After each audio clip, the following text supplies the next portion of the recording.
거룩하시고 감사하신 하나님 아버지, 하나님의 은혜의 자녀로 십자가와 부활의 예수 그리스도를 통해 우리를 구원하여 주시며 주님의 머리 되신 교회 몸된 지체로 서로 사랑하며 하나님을 영화롭게 하며 믿음 안에서 우리에게 주신 예배와 양육과 봉사와 사랑과 전도 가운데 귀 유익하게 쓰임받게 하여 주심에 감사를 드립니다. 오늘도 3.1반 예배로 나온 모든 죄의 심령을 주님 축복하여 주시옵소서. 17주년을 맞이하여 믿음의 성숙과 이 땅의 부흥으로 하나님 앞에 더욱더 귀히 쓰임받기를 간절히 원하며 염려와 걱정을 주님의 손에 의탁하며 오직 우리는 오늘 우리에게 맡겨진 귀한 사역을 온전히 감당하는 주의 종들 낼 수 있도록 주여 역사하여 주시옵소서.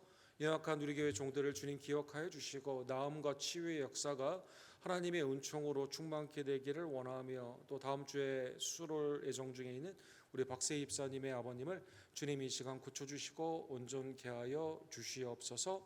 하나님, 오늘도 말씀으로 나의 영을 수송케 하여 주시고 하나님의 뜻 가운데 순종케 하여 주시옵소서. 예수 그리스도의 이름으로 간절히 기도합니다.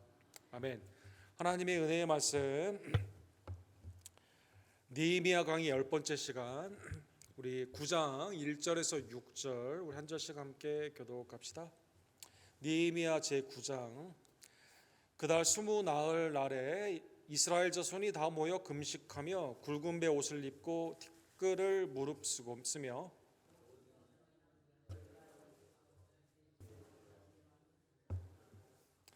이날에 나 4분의 1은 그 자리에 서서 그들의 하나님 여호와의 율법책을 낭독하고 나 4분의 1은 죄를 자복하며 그들의 하나님 여호와께 경배하는데,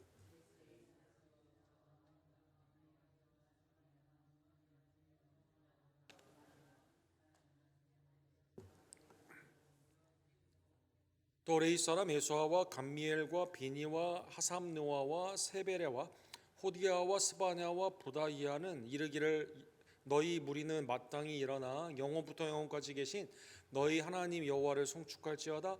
주여, 주의 영어로운 이름을 송축할 것은 주의 이름이 존귀하여 모든 송축이나 찬양에서 뛰어남이니이다. 오직 주는 여호와시니라. 하늘과 하늘의 하늘과 일월 성신과 땅과 땅 위의 만물과 바다와 그 가운데 모든 것을 지으시고 다 보존하시오니 모든 천군이 주께 경배하나이다. 아멘. 우리 느헤미야를 통해 우리 성벽이 재건이 되고 하나님의 은혜 안에서 이제 그 성의를 지키며 절기 가운데 하나님 앞에 예배하며 또 기쁨의 화목제가 풍성한 희락으로 넘치는 것을 우리가 보았습니다.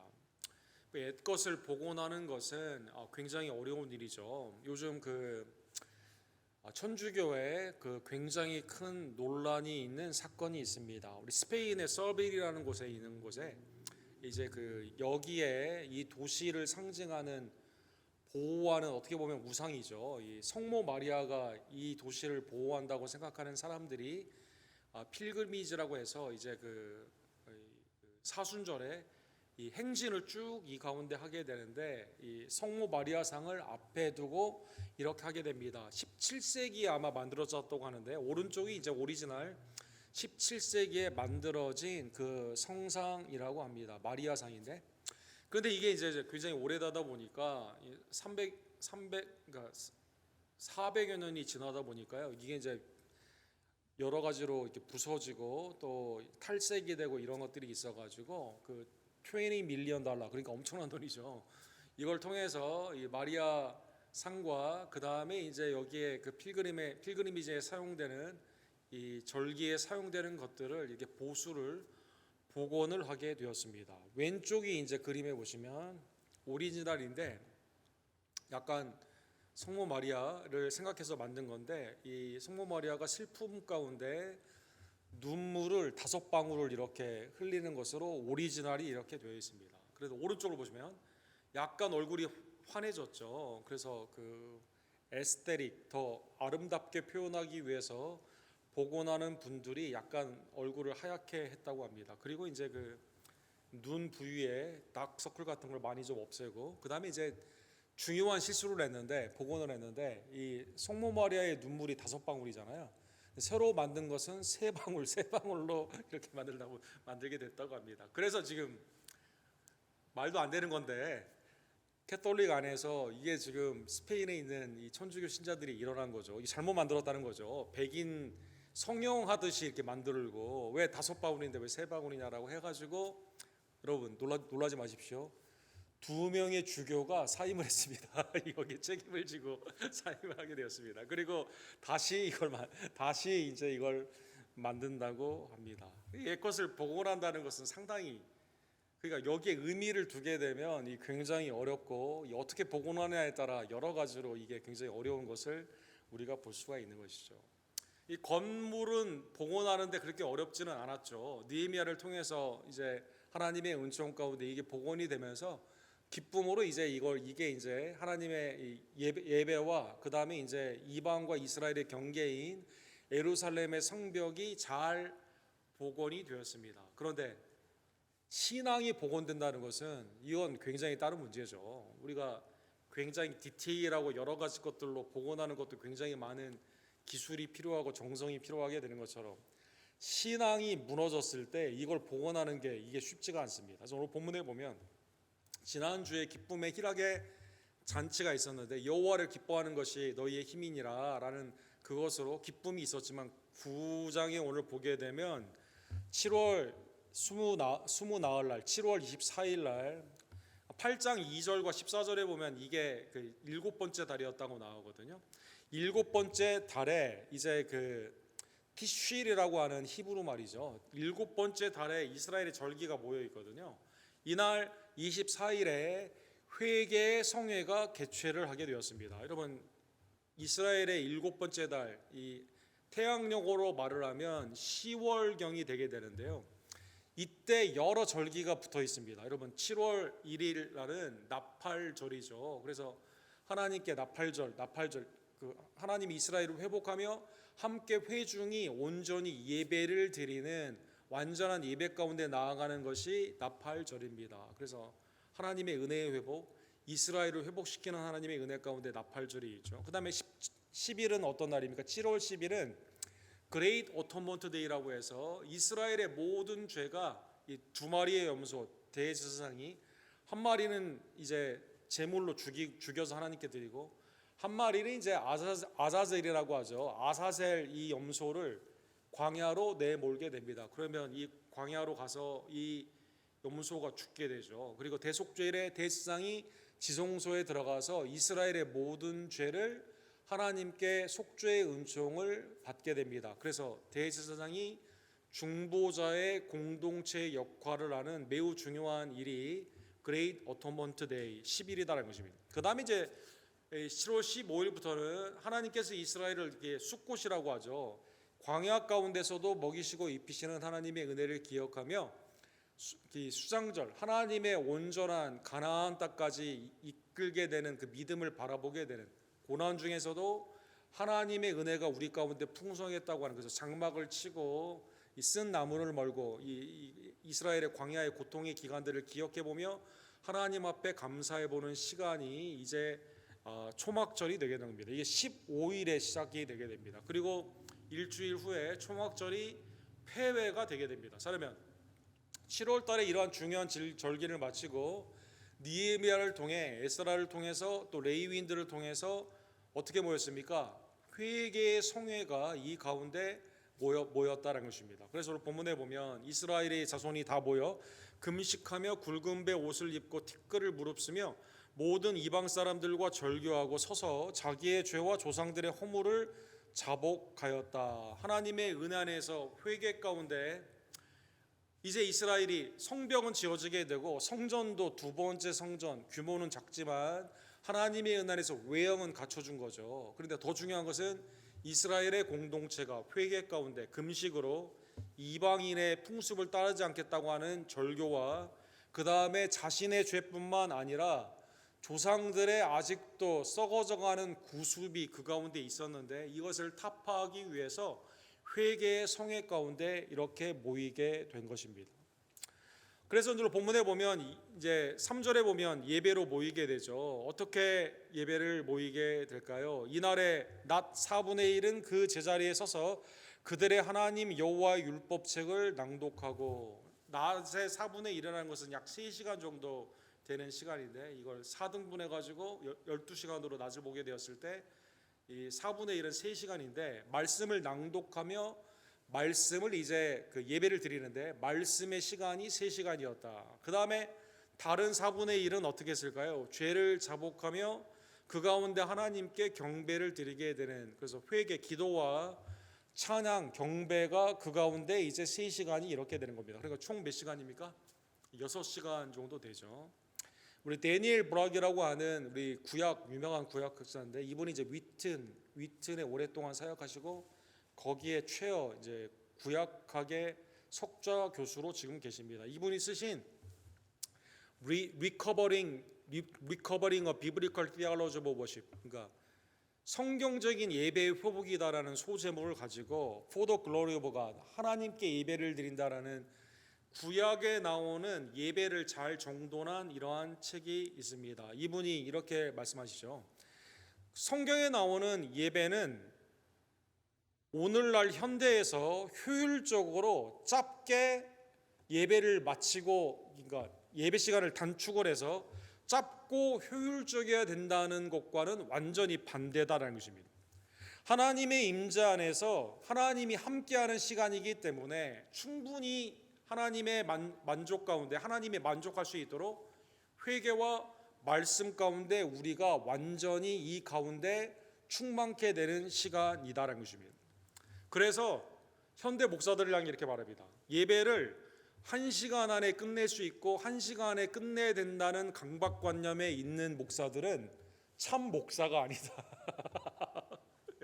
여러분, 예배를 1시간 안에 다 한다고 내가 개런티하고 오늘날 많은 이게 드라마의 미국의 역사와 더불어 설교가 거기에 맞춰지잖아요. 그래서 옛날에 여러분 우리 어르신들 기억하시겠지만 이 미국 TV 드라마가 1시간 중간중간에 이제 그 광고가 있지만 보통 60분이었거든요.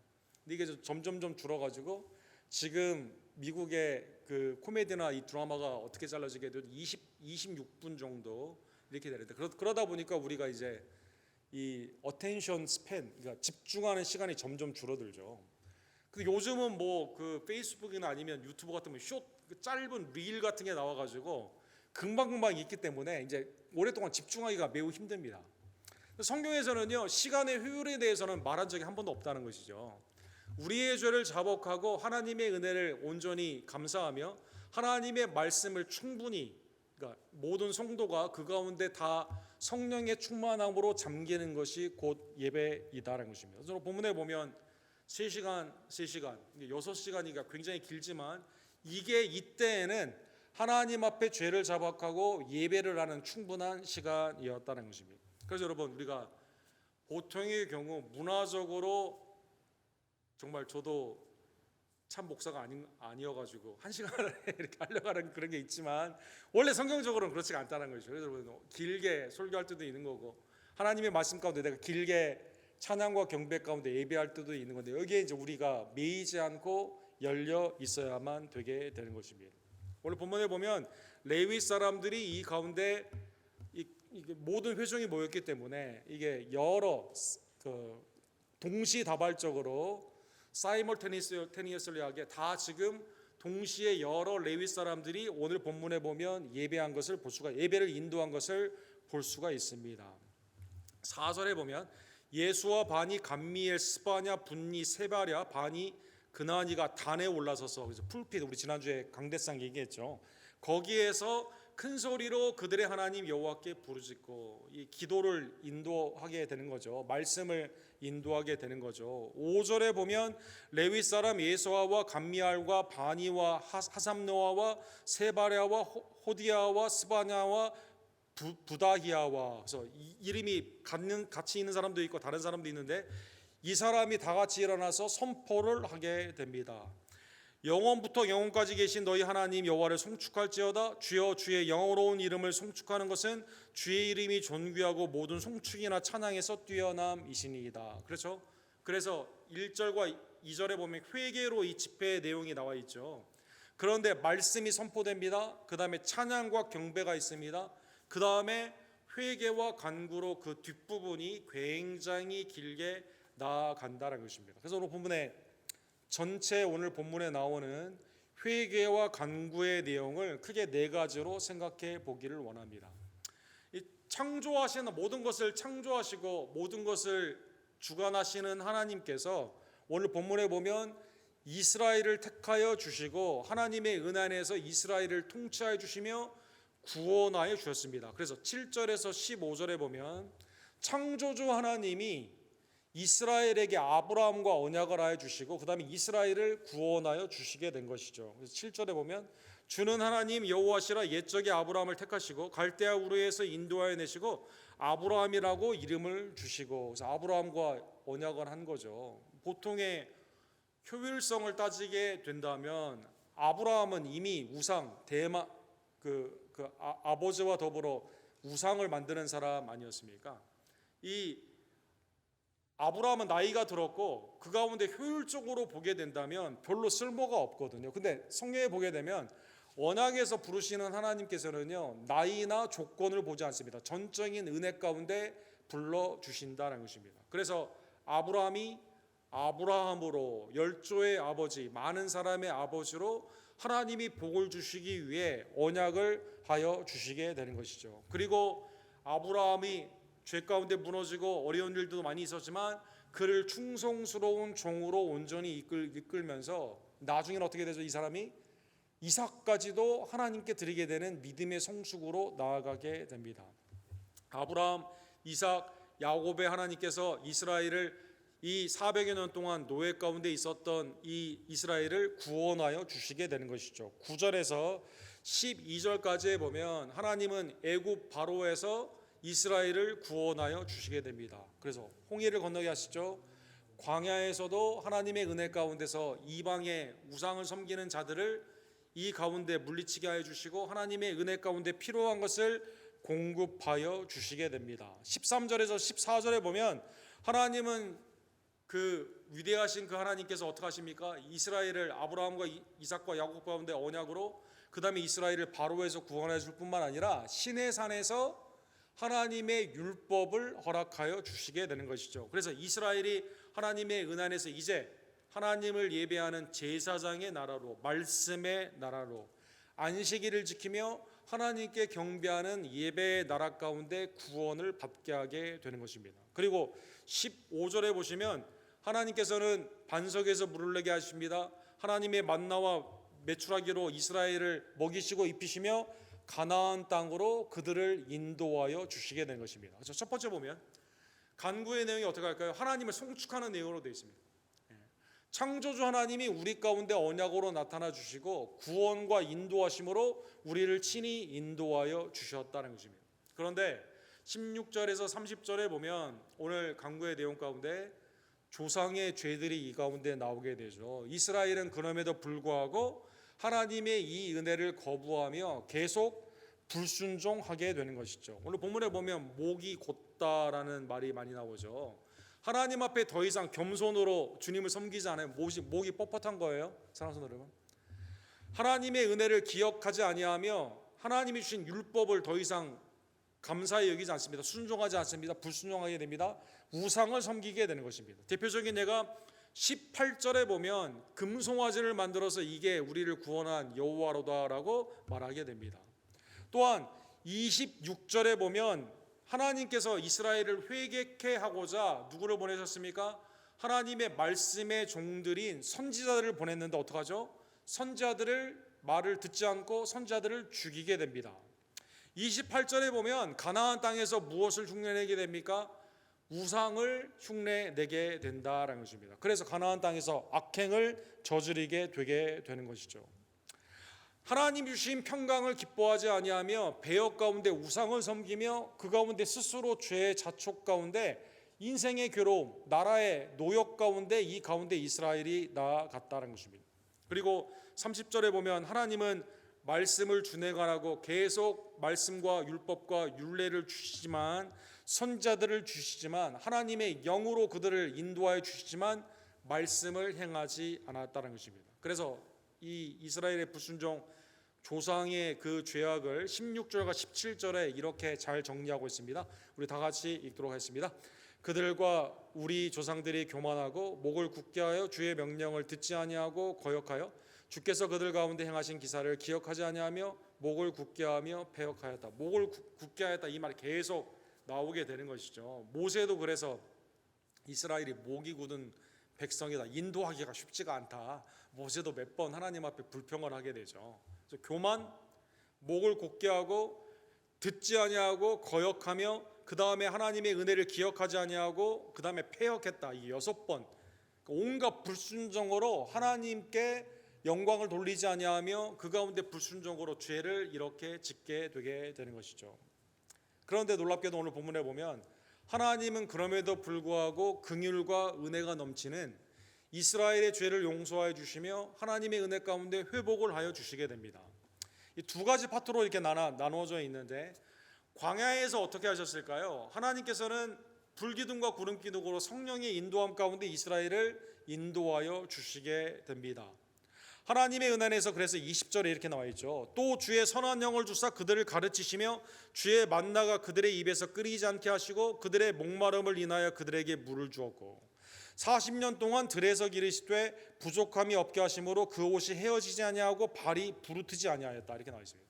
그러니까 하나님의 영, 성령 가운데 불기둥과 구름기둥을 인도하시고 먹을 것을 주시며 그 가운데 입히시고 사람들이 옷이 헤어지지가 않는 거예요. 신발이 닳지가 않는 겁니다. 만나와 메추라기로 하나님의 은혜 가운데 그 가운데 인도하여 주시게 되는 겁니다.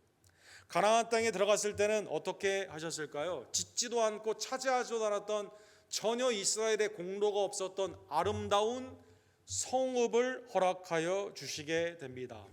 그들이 견고한 성읍들과 기름진 땅을 점령하고 25절에 보면 모든 아름다운 물건이 가득한 집과 판 우물과 포도원과 감람원과 허다한 과목을 차지하여 배불리 먹어 살찌고 주의 큰 복을 즐겨 싸우니, 25절의 원어에 보면 배불리 먹어서 살쪘다, 이 뜻은 fatten, 그러니까 이 짐승이 먹어가지고 몸이 막 마블링처럼 불어나는 거 있지 않습니까? 그것처럼 우리가 몸이 그냥 지방기가 낄 정도로 너무나 잘 먹었다는 것이죠. 기름진 땅의 축복으로 그 가운데 가옥, 밭, 짐승을 그 가운데 허락하여 주시게 되는 것이죠. 그리고 광야와 가나안 땅에 하나님이 주신 공통적인 은혜는 무엇일까요? 대적들을 물리치겨 주셨다는 것입니다. 그럼에도 불구하고 이스라엘은 어떻게 했어요? 하나님의 은혜를 잊어버리고 계속 우상을 섬기게 되죠. 이 마음에, 배에 기름기가 끼게 되니까, 삶이 여유가 있다 보니까 다 어떻게 합니까? 우상의 정욕을 쫓아 이 가운데 나아갔다는 것입니다. 그런데 하나님은 놀랍게도 자비와 긍휼이 풍성하신 하나님이십니다. 31절 오늘 본문의 말씀에 그 하나님의 성품이 나와 있죠. 우리 다 같이 읽겠습니다. 주의 크신 긍휼로 그들을 아주 멸하지 아니하시며 버리지도 아니하셨사오니 주는 은혜로우시고 불쌍히 여기시는 하나님이시니이다. 광야에서도 가나안 땅에서도 모세와 여호수의 시기에도, 그 다음에 사사들의 시기에도, 왕국의 시기에도 하나님께서 그때마다 죄를 용서해 주시고 남은 자를 통해 하나님의 은혜 가운데 새로운 언약으로 갱신하시며 믿음 가운데 나아가게 하여 주셨다는 것입니다. 자, 이게 여기까지가 조상의 죄입니다. 조상들의 죄, 그죠?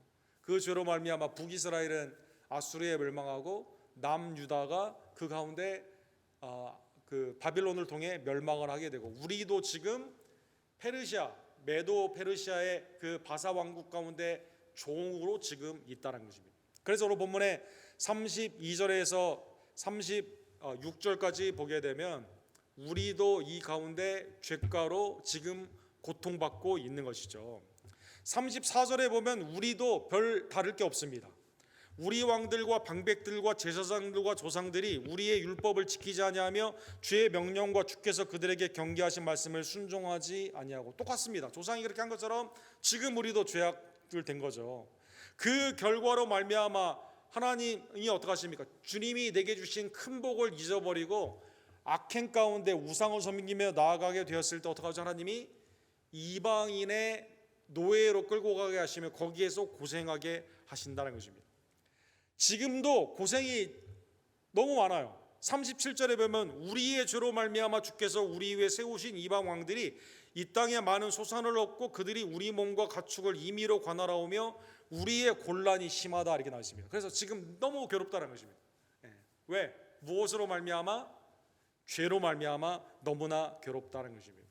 그런데 여기에 이스라엘의 오늘 본문에 보면 느헤미야를 통한, 에스라를 통한, 레위 사람들을 통한 온 회중이 회개의 집회 가운데 모여서 여기에 핵심이 나와 있습니다. 이 모든 것이 어떻게 된 겁니까? 하나님의 공의로 우리가 마땅히 받아야 되는 죄의 결과이다. 그래서 33절 다 같이 읽도록 그러나 우리가 당한 모든 일에 주는 공의로우시니 우리는 악을 행하여 싸우나 주께서는 진실하게 행하여 싸웁니다. 지금 우리의 죄악과 이 고통이 이건 그냥 의로운 고난이 아니에요. 순종을 했는데 말씀으로 있는 고난이 아닙니다. 불순종 가운데 하나님을 대적하며 목이 곧고 패역하며 그 가운데 하나님의 은혜를 잊어버리고 내게 주신 그 복 가운데 이것 가운데 감사하지 아니하며 하나님의 곁을 떠난 우상을 섬긴 그의 죄의 결과이다라는 것입니다. 자, 이게 네 가지 조상들의 죄를 창조주 하나님이 언약하셨어요. 그런데 이스라엘이 그때마다 그 은혜를 잊어버리고 죄악 가운데 나갔습니다. 그런데 하나님이 자비와 긍휼로 용서해 주셨습니다. 그런데 지금 우리의 상황도 뭐가 필요해요? 하나님의 긍휼과 자비 가운데 우리의 죄를 주님이 사해 주셔야만 되게 되는 것이죠. 그래서 죄사함의 은혜를 주님 앞에 부르짖습니다. 우리 죄로 말미암아 주께서 우리 위에 세우신 이방원들이 이 땅에 많은 소산을 얻고 그들이 우리 몸과 가축을 임의로 관할하오니 우리의 곤란이 심하오며 38절 우리 다 같이 읽도록 우리가 이 모든 일로 말미암아 이제 견고한 언약을 세워 기록하고 우리 방백들과 레위 사람들과 제사장들이 다 임봉하나이다 하였나니라. 회개하며 통해 자복하며 하나님의 자비와 긍휼을 구하는 이 기도 가운데, 이 예배 가운데, 자, 앞에 3시간, 뒤에 3시간, 맨 마지막에 어떻게 했을까요? 결단을 하게 됩니다. 결단을 하면서 어떻게 하죠? 이제는 더 이상 우상을 섬기지 않고 하나님만을 섬기며 이제는 더 이상 목이 곱지 아니하고 하나님 앞에 부드러운 마음으로 내게 주신 그 은혜 가운데 감사하며 악행을 행하지 않고 이방인의 풍습을 따르지 않겠다고 하는 이 회개 가운데 오늘 본문에 보면 견고한 언약을 세우게 되는 겁니다. 견고한 언약. 하나님 앞에서 새로운 헌신으로 언약을 리뉴, 갱신하게 되게 된다는 것입니다. 근데 오늘 본문에 매우 특이한 게 하나 있습니다. 언약을 갱신을 하는데 여기에 언약을 세워 기록을 한 다음에 방백들 지도자들이죠. 레위 사람들, 제사장들, 영적인 지도자들입니다. 이 사람들이 다 이 기록한 것에 임봉을 하게 됩니다. 임봉을 하게 된다. 언약을 임봉을 했다는 것입니다. 굉장히 특이한 방법입니다. 언약을 임봉했다는 뜻은 무엇일까요? 이 소위 말해서 이게 내가 가진 도장을 찍고 씨를 하게 된다는 이것은 무엇일까요? 당시에 하나님과 우리 사이에 확약, 그렇죠? 법적인 공증을 하는 거죠. 하나님은 은혜롭고 신실하시며 한 번도 언약을 어긴 적이 없어요. 근데 누가 언약을 어겼어요? 우리 조상들이 어겼습니다. 우리도 어겼습니다. 근데 이제는 이제 그렇게 하지 않겠다는 거죠. 회개 가운데 겸손으로 이제 주님의 뜻을 온전히 지키겠다고 하는 것을 확약을 하게 되는 겁니다. 그 다음에 지도자들이 했는데 이거 어떻게 된 거죠?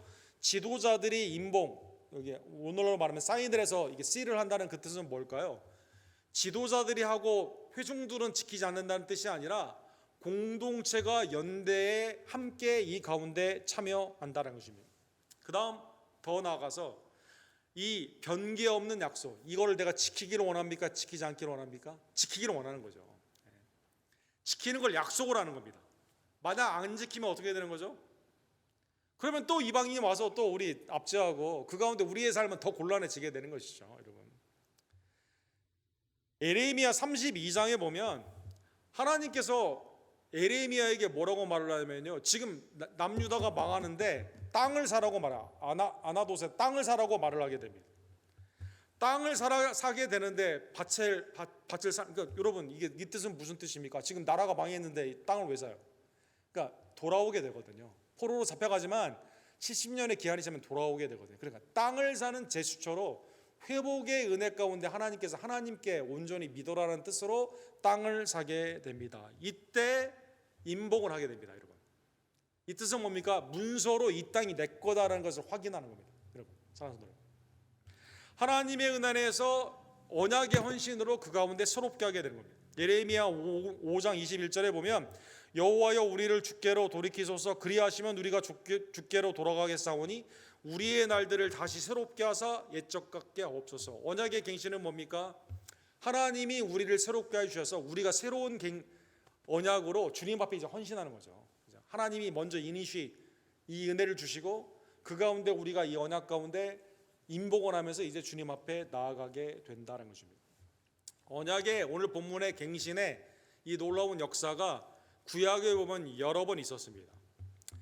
언약의 갱신이라고 하는 예식 가운데 예배로 나아가는 것을 한 4번 정도의 사건으로 역사적으로 볼 수가 있습니다. 제일 대표적인 것이 가나안 땅에 입성하게 되면서 여호수아를 통해서 세겜에서 언약을 갱신하게 되죠. 이제 여호수아가 하나님의 부르심을 앞두고 가나안 땅에 있는데 지금 이스라엘이 아직 차지하지 못한 땅도 많아요. 그리고 지금 이스라엘 보니까 지금 엉망이에요 아직까지. 그래서 이제 여호수아가 나와 우리의 집은 여호와만을 섬기기를 원한다. 너희 강 동쪽이나 강 이쪽에서 우상이 있으면 다 버리고 하나님께 다시 온전히 나가라. 언약의 갱신이 세겜에서 여호수아 24장에 나와 있습니다. 이때 여호수아 24장 25절에 보면 BC 1400년경이 있었던 겁니다. 그날에 여호수아가 세겜에서 백성과 더불어 언약을 맺고 그들을 위하여 율례와 법도를 제정하였더라. 그렇죠? 모세의 율법의 내용이 다른 게 아니에요. 내용은 똑같아요. 근데 우리가 언약을 파기했기 때문에 우리가 다시 한번 재헌신 우상을 타파하고 하나님의 말씀 가운데 나아가게 된다는 것입니다. 열왕기하 23장에 보면 요시아가 그때는 말씀이 희귀해가지고 없다가 성전을 고치면서 말씀을 발견하게 되죠. 그래서 이때 언약을 갱신하게 됩니다. 그래서 성경에는 요시아를 뭐라고 평가합니까? BC 622년에 있었던 남유다의 언약의 갱신이죠. 요시아와 같이 마음을 다하고 뜻을 다하여 힘을 다하여 모세의 모든 율법을 따라 여호와께로 돌이킨 왕은 요시아 전에도 없었고 후에도 그와 같은 적 없습니다. 말씀으로 돌아오게 되는 겁니다. 회개 가운데 언약을 갱신해 말씀으로 돌아오는 이게 두 가지 가장 중요한 컴포넌트가 뭘까? 우리가 부흥이라고 하게 되었을 때 언약의 갱신이라고 했을 때 뭐가 반드시 있어야 돼? 회개와 그다음 말씀의 순종, 그죠? 말씀의 재발견이에요. 그다음에 이제 스가랴 6장에 보면 학개와 스가랴를 통해서 이 가운데 BC 520년경이죠. 이때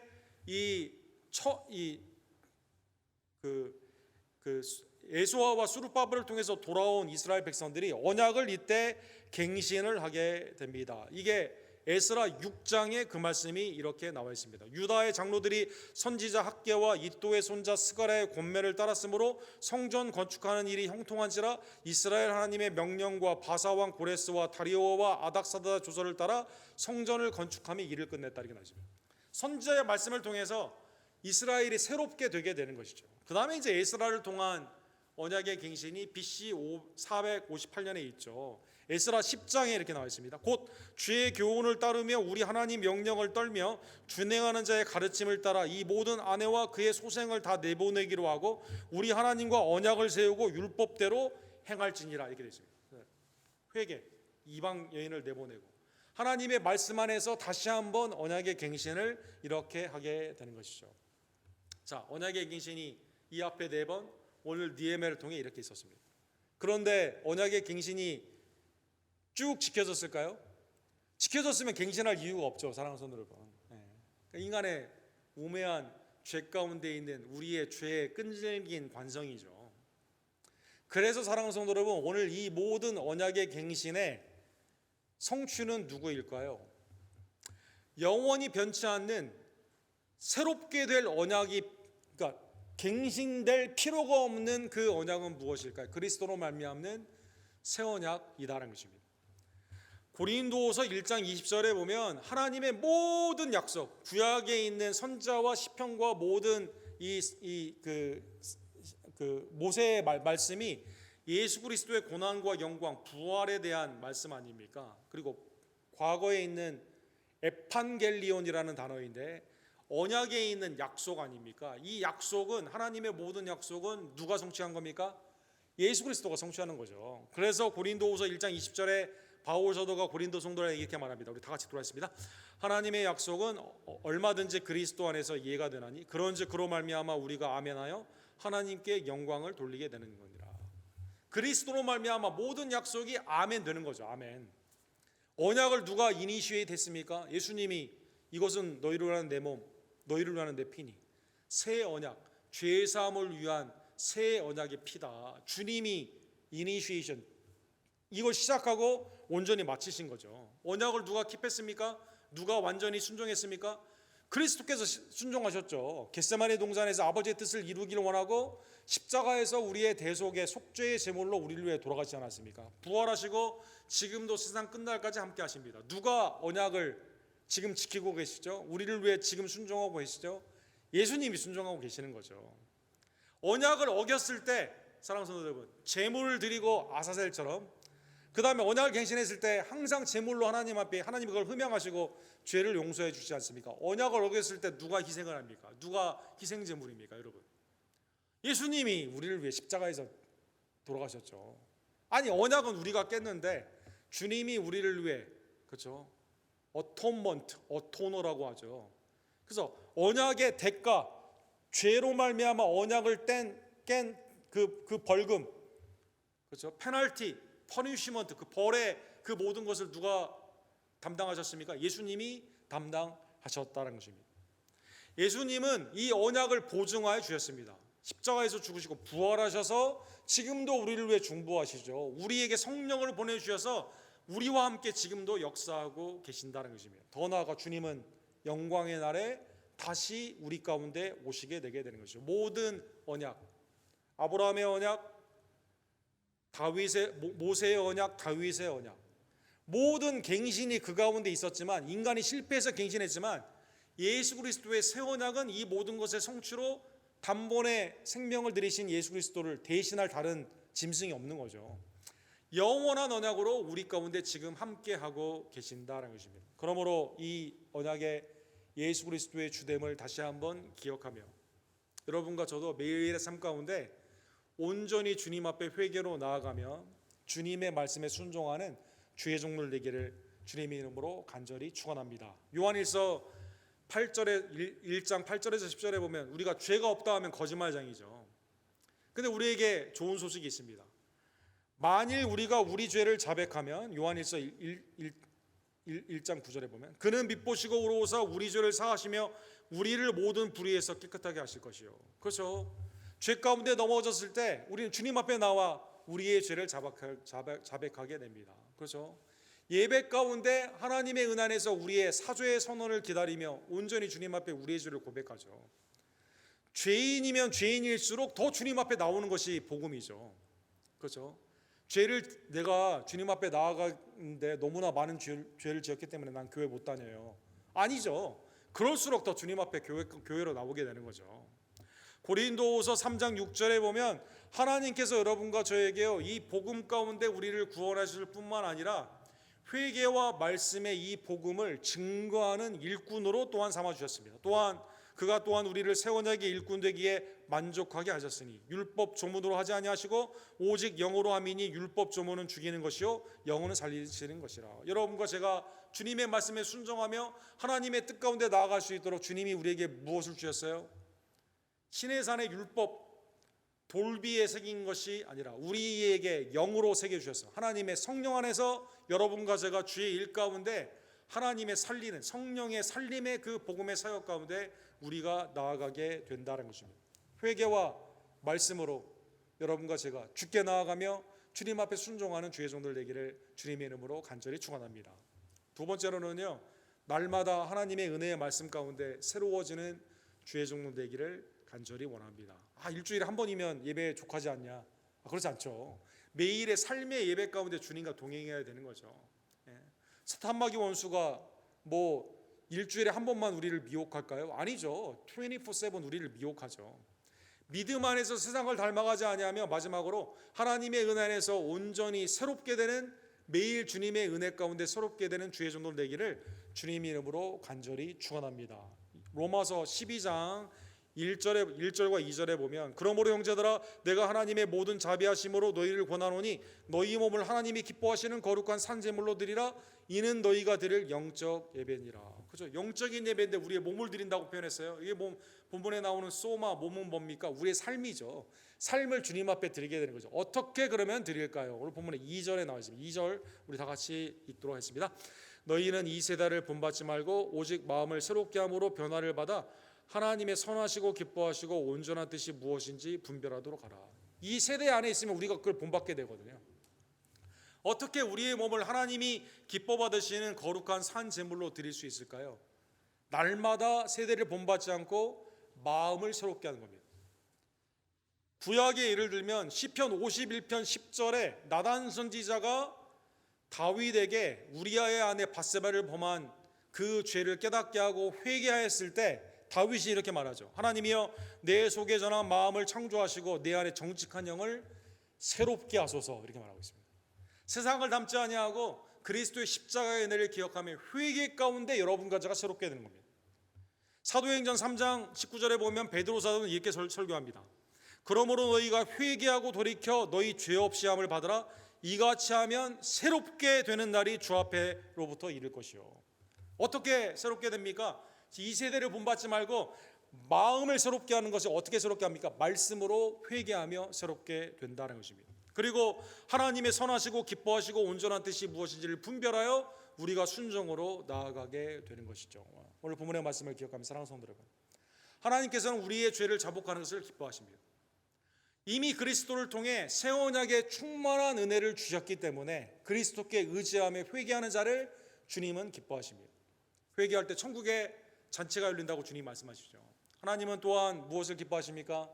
믿음으로 그리스도와 동행하는 것을 기뻐함을 다시 한번 깨달으며, 하나님이 기뻐 받으시는 그 산 제사로 우리의 삶을, 이 세대를 본받지 말고 하나님의 말씀 가운데 회개와 말씀의 순종으로 새롭게 되므로 주님 앞에 날마다 새로워지는 우리 언덕교회 지체들 되기를 주님 이름으로 간절히 축원합니다. 기도합시다. 사랑과 자비가 풍성하신 하나님 아버지, 오늘 말씀을 통해 영적인 우리의 마음의 새로움, 또 공동체의 부흥은 반드시 회개와 말씀의 순종으로 나아감을 깨닫게 해주심에 진심으로 감사를 드립니다. 불순종하고 완악하며 목이 곧고 패역하며 주님의 은혜를 잊어버리는 우리들을 주님께서 친히 찾아와 주시고 언약의 대가인 불순종의 그 열매인 죽음을 십자가에서 우리 대신 담당하심으로 말미암아 우리에게는 오히려 하나님의 의와 생명을 우리에게 주심에 진심으로 감사를 드립니다. 새 언약의 중보자 주체가 되시며 또 이것을 친히 지금도 지키고 계시며 우리를 온전케 하시는 그리스도의 이 은혜를 기억하며 이제는 새 언약의 백성으로 하나님의 일꾼으로 주님을 사랑하며 주님의 말씀을 순종하며 회개와 말씀으로 주님 앞에 새로워지며 이 복음을 증거하는 하나님의 복된 일꾼들 낼 수 있도록 새 언약의 은혜로 이 시간 충만케 하여 주시옵소서. 예수 그리스도의 이름으로 간절히 기도드립니다.